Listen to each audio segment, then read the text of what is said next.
Preteklost je mimo, na kar prepogosto pozabimo. Seveda se moramo iz preteklosti česa naučiti. Nevarno pa je, če v njej obtičimo.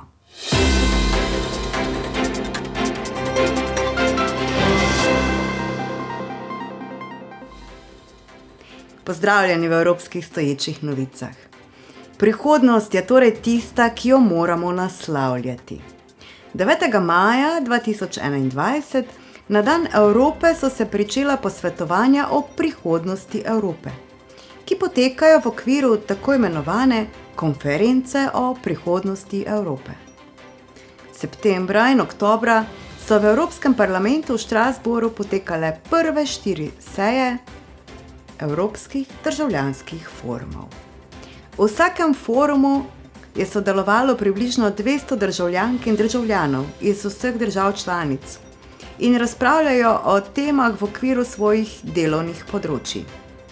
Kar tretjina udeležencev je bila mlajših od 25 let, kar me navdaja z velikim upanjem, da se s prihodnostjo ukvarjajo tudi tisti, ki bodo v njej dejansko še nekaj časa živeli. Prvi forum je bil namenjen razpravi o gospodarstvu, sociali, pravičnosti, delovnih mestih ter digitalni preobrazbi. Drugi forum je bil namenjen evropski demokraciji, vrednotam in pravici, pravni državi in varnosti. Med drugim so udeleženci pozvali k angažiranosti, vključevanju in enakosti.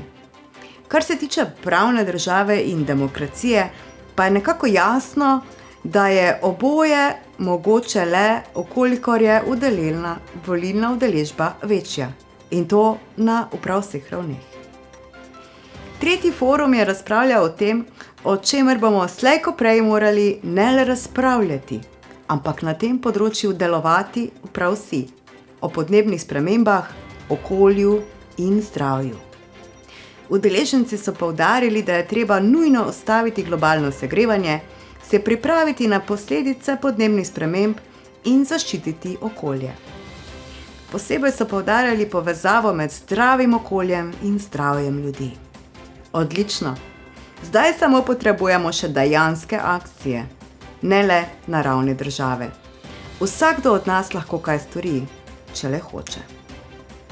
Četrti forum je bil posvečen vlogi Evropske unije v svetu in migracijam. Evropejci so na razpravah strokovnjaki postavljali vprašanja glede odnosov Evropske unije z ZDA in Kitajsko, izvoza orožja iz držav Evropske unije in o tem, kako izvedljivo je, da Evropa v varnostnem svetu Združenih narodov govori enotno.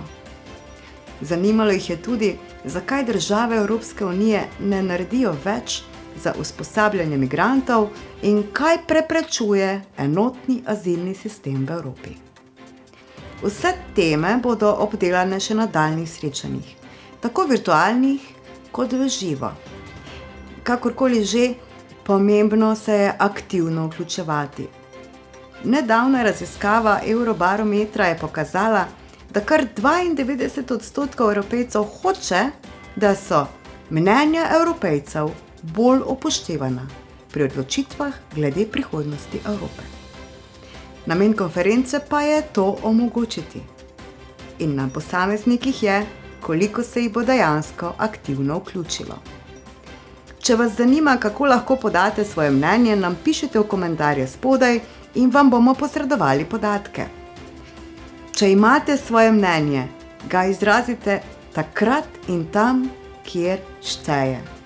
Vse ostalo je potem le še pritoževanje. Lepo se imejte in pazite nase.